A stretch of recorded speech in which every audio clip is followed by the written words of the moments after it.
natin para sa lagay ng ating panahon ngayong umaga po ng August 29, 2024 na kung saan sa ngayon ay patuloy pa rin nakabagat ang weather system na umiiral po dito sa ating bansa, lalo na po sa kanlurang bahagi na patuloy pa rin na hinahatak ng bagyong Shanshan na nananatili po yan sa may southern part ng Japan, habang sa silangan ng Mindanao mula po sa mga kumpol ng kaulapan na nandito ay mayroon pong namumuo na shallow LPA,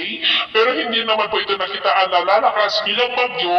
ngunit posibleng magpapaulan yan sa ilang bahagi ng Mindanao, lalo na po ngayong weekend. At sa ating pong long range forecast ay consistent pa rin naman na walang bagyo na namamataan na tatawid po dito sa ating kalupaan for the next 5 to 7 days, pero hindi pa rin inaalis ang posibilidad na may mga mapuon na banta ng sama ng panahon sa susunod na mga araw sa silangan ng ating bansa,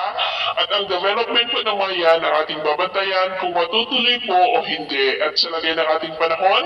ngayong madaling araw ay maayos ang panahon sa malaking bahagi ng ating bansa, pero may chance pa rin ng mga isolated rains sa ilang bahagi po ng Pangasinan, Zambales, Bataan, Pampanga, Bulacan, Metro Manila, Rizal, Cavite, Laguna,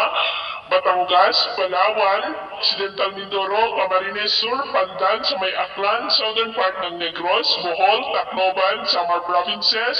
lalo na po sa Norte, Caraga, Davao Oriental, Cotabato, Sarangani, Misamis Provinces, Lanao del Norte, Zamboanga del Sur, Sarangani at Tawi-Tawi. At mamaya po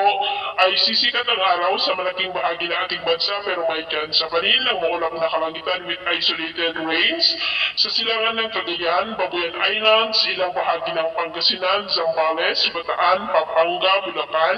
Metro Manila, Rizal, Cavite, Occidental Mindoro, Camarines Norte, Palawan, Catarman, Caraga, Davao Oriental, Malabay sa may Lanao del Sur, Pagadian,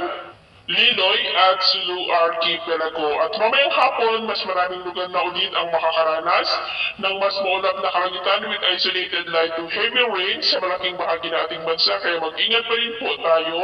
sa posibleng banta pa rin ng mga pagbaha at pagguho ng lupa. At sa ating din naman po mga baybayin, dahil po sa habagat ay maalon po dyan sa kanlulang baybayin ng Palawan, ng mga alon ay posible po na aabot hanggang po sa 3 to 4.5 meters height. Iwasan muna natin ang papalaot,